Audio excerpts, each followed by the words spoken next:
How to fix KFC app not working.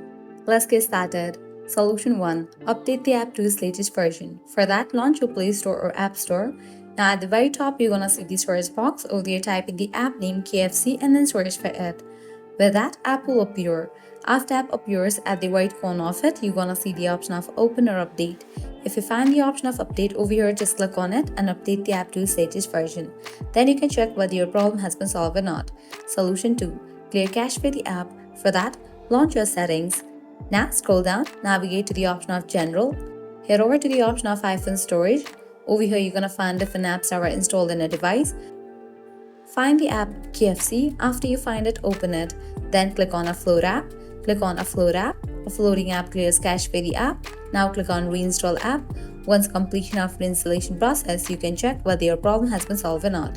If all these solution doesn't work for you, what you can do is apply solution 3. That is, you will need to completely delete this app from your device and reinstall it. For that, click on the option of Delete app. With that, you will get the pop-up. Click on Delete for the confirmation. The app will be deleted. Then you can close this. Launch your Play Store or App Store. Search for the app KFC. After app appears, install it. By following these solutions, your problem will be fixed. So this is how you can easily fix KFC app not working. At the end, if you guys find this video helpful, don't forget to like, share and subscribe to our channel. Thanks for watching.